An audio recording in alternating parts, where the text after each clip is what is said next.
नमस्कार, मैं Sumant Kashyap grand astro vastu expert अपने यूट्यूब चैनल में आपका स्वागत करता हूं। आज का वीडियो जेमस्टोन सिलेक्शन पे आधारित है, अर्थात कुंडली के आधार पर रत्नों का चयन किस प्रकार किया जाए। आप में से अधिकतर लोगों को पता होगा कि कुंडली में 9 ग्रह होते हैं और उन सभी 9 ग्रहों से संबंधित एक एक रत्न होता है। जैसे सूर्य के लिए माणिक रत्न, चंद्र के लिए मोती रत्न, गुरु के लिए पुखराज, बुध के लिए पन्ना, शनि के लिए नीलम, शुक्र के लिए हीरा, राहु के लिए गोमेद, केतु के लिए लहसुनिया। इन 7 रत्नों के अलावा 100 से ज़्यादा प्रकार के उपरत्न होते हैं। ये उपरत्न भी काफ़ी प्रभावी होते हैं। इसी में से एक रत्न है जिसका नाम है पेरीडॉट। इस पेरीडॉट के बारे में मैं आपको बताऊंगा कि ये पेरीडॉट किस कंडीशन में पहना जाता है। मैं प्रोफेशनली तौर पे 2019 से कुंडली कंसल्टेशन दे रहा हूँ। अब जब मैंने कुंडली कंसल्टेशन देना स्टार्ट किया तो नॉर्मली जो हम रेमेडीज़ लोगों को बताते हैं तो बहुत से ऐसी रेमेडीज़ होती हैं जिसको लोग कई बार अपनी लाइफ स्टाइल के कारण, बड़े शहरों में रहने के कारण या विदेश में रहने के कारण सामान्य उपाय नहीं कर पाते। तो रत्न धारण करना बहुत से लोगों के लिए आसान होता है और एक बार आपने पहन लिया, बाकी उसमें कुछ करना नहीं, तो वो काफ़ी आसान होता है ज़्यादातर लोगों के लिए। और मेरी जो अब तक की अनुभव है उस आधार पे मैंने जो समझा कि रत्न धारण ज्योतिष की जो भी प्रमुख उपाय हैं और कारगर उपाय हैं उनमें से एक बहुत ही महत्वपूर्ण उपाय है। तो रत्न उपलब्ध भी हैं हर जगह, जहाँ भी आप हैं, आपके लोकल मार्केट में और ऑनलाइन उपलब्ध है। तो उसको पहनने में कोई बुराई नहीं है, कोई हर्ज नहीं है यदि आपकी कुंडली उस रत्न को पहनना अलाउ करती है, यानी आपके लिए सूटेबल है। तो आइए देखते हैं। एक चार्ट है। अब इसमें 3 जुलाई 1988 इनका जन्म है, 10:57 रात का इनका बर्थ टाइम है और नागपुर प्लेस है। इनको जानना है कि कौन सा रत्न ये पहने। रत्नों का सिलेक्शन जो मैं करता हूँ वो मैं केपी कुंडली के हिसाब से करता हूँ। ये लग्न कुंडली है। तो अब हम क्या करते हैं, यहाँ इस लग्न वाले सेक्शन में आ जाते हैं। यहाँ पे आप क्लिक करेंगे तो ये केपी सेक्शन दिखेगा, यहाँ पे आप आ जाएंगे इस केपी वाले सेक्शन में। जो ग्रह दूसरे भाव में बैठा होता है, मैं ये देखता हूँ आगे, यहाँ से केपी कुंडली से देख लेता हूँ कि जो ग्रह दूसरे भाव में बैठा है मैं उसका अध्ययन करूँगा धन के लिए। फिर जो तीसरे भाव में बैठा है उसका भी अध्ययन करूँगा धन के लिए। पंचम भाव में, छठे भाव में, 10वें भाव में और 11वें भाव में, यानी 2, 3, 5, 6, 10 और 11, इन भावों में बैठे हुए जो ग्रह होते हैं उन पे मेरी फोकस होती है धन के लिए।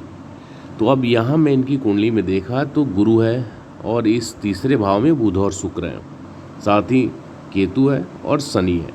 तो ये बुध, गुरु, शुक्र, केतु और शनि, ये 5 ग्रहों पे मैं अभी फोकस करूँगा कि क्या ये ग्रह इस जातक को धन देने में सक्षम है या नहीं। इसमें जो सक्षम होंगे मैं उसका रत्न इनको बताऊँगा। एक छोटी सी जानकारी मैं आपको दे देता हूँ। 24 नवंबर 2023 से हमारी basic plus advance KP astrology course शुरू हो रही है, यानी ये केपी एस्ट्रोलॉजी का कंप्लीट सिलेबस है। इस कोर्स को करने के बाद आप कुंडली विश्लेषण करना सीख जाएंगे। जैसे मैं कुंडली विश्लेषण करते हुए वीडियो डालता हूँ, ये पूरा कॉन्सेप्ट आपको बताऊँगा। हाँ, आपको थोड़ी सी प्रैक्टिस करनी पड़ेगी, समय देना पड़ेगा। मेरा जो कोर्स है इसमें 42 क्लास होते हैं 2-2 घंटे के, यानी लगभग 80 से 90 घंटे का ये कोर्स होगा। तो उतना तो मैं आपको समय दूंगा, ये लगभग 4 महीने आपका सिलेबस होगा। उसके बाद आपको भी मेहनत करना पड़ेगा उस एक्यूरेसी को हासिल करने के लिए। लेकिन कोर्स कंटेंट, एक दिशा, एक गाइडेंस, वो आपको मुझसे मिलेगा। इस कोर्स की फ़ी 1 टाइम 32,000 रुपीज़ है और इंस्टॉलमेंट में यदि आप देना चाहते हैं तो 17,500 का 2 इंस्टॉलमेंट है। बहुत से लोग ऐसे भी हैं जो अकेले पढ़ना चाहते हैं। तो अकेले यदि पढ़ना चाहते हैं तो उस स्थिति में इस कोर्स की भी फ़ी 1.24 लाख रुपीज़ है। इसमें आप अकेले पढ़ेंगे और इसमें आप ही के द्वारा दी हुई कुंडलियों पे मैं आपको विश्लेषण करके जो रूल्स हैं वो अप्लाई करके दिखाऊंगा। आपकी सुविधा अनुसार टाइमिंग रहेगी क्लास की और कोर्स की रिकॉर्डिंग भी आपको मिलेगी। कोर्स की रिकॉर्डिंग जो आप ग्रुप करते हैं उसमें भी मिलेगा 1-to-1 करते हैं उसमें भी मिलेगा। ग्रुप में यही 8 से 10 लोग होते हैं और सिंगल वाले में आप अकेले रहेंगे। तो आप अपनी सुविधा अनुसार दोनों में किसी भी कोर्स का जो मॉड्यूल है उसमें आप ज्वाइन कर सकते हैं। आप मेरे व्हाट्सअप नंबर 99555792 पे कांटेक्ट कर सकते हैं। कुंडली दिखाने के लिए, वास्तु कंसल्टेशन के लिए, वास्तु के कोर्सेज के लिए, एस्ट्रोलॉजी के कोर्सेज के लिए आप मेरे इस व्हाट्सअप नंबर पे कांटेक्ट कर सकते हैं। चलिए आगे बढ़ते हैं। अब धन के लिए, इस जातक के लिए हमें गुरु, बुध, शुक्र, केतु और शनि को देखना है। वो हमें कहाँ देखना है? उसके लिए हमें आ जाना है इस नक्षत्र नाड़ी चार्ट पे। जब हम गुरु में आएंगे तो गुरु 2 और 11 का रिजल्ट दे रहा है। गुरु का नक्षत्र सूर्य है, ये 4-7 का रिजल्ट दे रहा है। और गुरु कहीं उपनक्षत्र में 2-11 का रिजल्ट दे रहा है। तो गुरु तो यहाँ पे हमारे जो पैरामीटर्स हैं इसमें धन के लिए खरा उतरता है, यानी गुरु का रत्न पुखराज पहना जा सकता है। अब तीसरे भाव में बैठे हुए बुध को देखेंगे तो बुध में भी बुध 3 और 5 का रिजल्ट दे रहा है, अच्छा है। बुध में मंगल है, 1 to 9 10 है, इसमें 9th हाउस सिर्फ धन के लिए नेगेटिव रोल प्ले करता है। लेकिन यदि जातक टीचर है, वकील है, कोर्ट्स में वो नौकरी करता है या कोर्ट से संबंधित उसका काम है, स्टाम्प पेपर वगैरह इन सब चीज़ से काम है, ज्योतिष है, प्रोफेसर है, टूर एंड ट्रेवल्स का काम है, तो कोई समस्या की बात नहीं है। और गुरु को ही उपनक्षत्र में है, तो ये बुध का रत्न भी इनके लिए सूटेबल है। उसके बाद छठे भाव में केतु है। केतु में जब देखेंगे तो केतु में प्रॉब्लम है, 1 and 12 हेल्थ के लिए प्रॉब्लम क्रिएट करेगा, 1 4 8 12 ये भी प्रॉब्लम करेगा, तो केतु के रत्न को हम छोड़ देते हैं।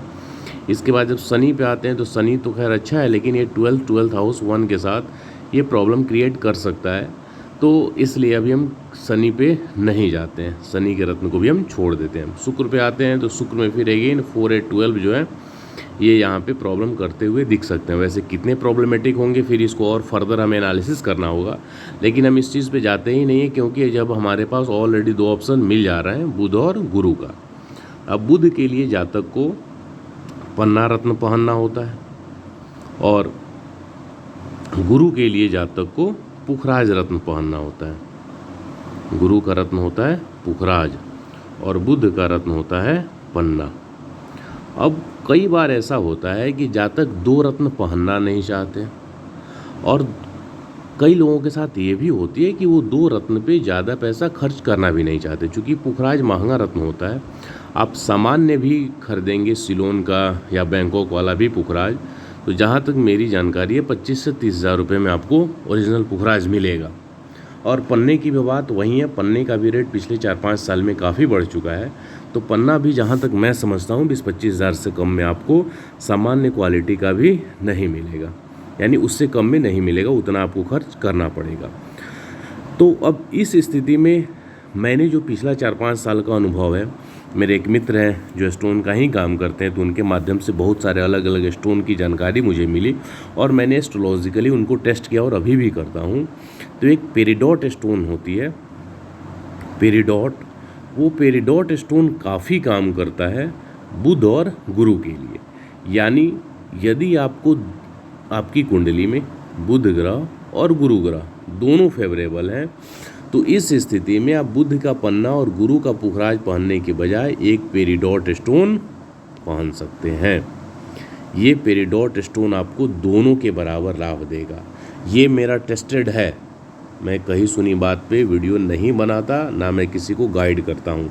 ये मैंने 20 से ज़्यादा लोगों को रिकमेंड किया है, उनके पॉजिटिव फीडबैक मिले हैं, फिर ये कुंडली मेरे पास थी, तो मैंने इस आधार पे आपको वीडियो बनाई कि रूल को मैं आपको समझा सकूँ।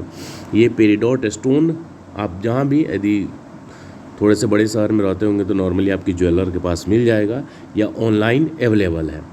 मैं जेम स्टोन नहीं बेचता हूँ, इसलिए जेम स्टोन के लिए मुझसे कॉन्टैक्ट आप नहीं करें, बेहतर रहेगा। तो आप कहीं भी ऑनलाइन अवेलेबल है, सारे जगह पे सर्टिफिकेट के साथ मिलते हैं, तो आप कहीं से भी ले सकते हैं। हाँ, एक बात मैं ज़रूर कहूँगा कि स्टोन चाहे महंगा हो या सस्ता हो, लेकिन हर एक स्टोन की एनर्जी होती है, और कई बार मैंने ये भी देखा है कि वो महंगा स्टोन भी जातक की एनर्जी को मैच नहीं करता, सूट नहीं होता, तो इस कारण वो लाभ नहीं देता है। फिर से मैं यहाँ इस बात को क्लियर करता हूँ कि स्टोन की एनर्जी का उसके महंगा और सस्ता होने से कोई रिलेशन नहीं है, तो इस बात पे मत जाइएगा। वो हर एक आदमी की अपनी शरीर की ऑरा होती है, एनर्जी होती है, और स्टोन की भी होती है जो कि सूट नहीं करती है। अब जिनकी मैं कुंडली देखता हूँ, जो लोग मुझसे कंसल्टेशन लेते हैं, मैं उनको ये बोलता हूँ कि आप कोई भी रत्न पहनने से पहले, जो मैंने सजेस्ट किया है वो रत्न आप खरीदने से पहले और मुझे उसका फ़ोटो आप भेजते हैं, मैं चेक करके बता देता हूँ कि ये रत्न की एनर्जी पॉजिटिव है या निगेटिव है। वैसे आप किसी भी एस्ट्रोलॉजर से दिखाएं, कांटेक्ट करें, तो आप ये बात उनसे पूछ सकते हैं कि इसके स्टोन कैसी है, किस प्रकार सी है, तो वो आपको बेहतर तरीके से गाइड करेंगे। तो ये पेरिडोट स्टोन पे आधारित ये एक वीडियो था, जेम स्टोन का कॉन्सेप्ट था। उम्मीद है आपको समझ में आया होगा। बने रहिए, मिलते हैं फिर कुछ और ही इंटरेस्टिंग वीडियोज़ के साथ। धन्यवाद।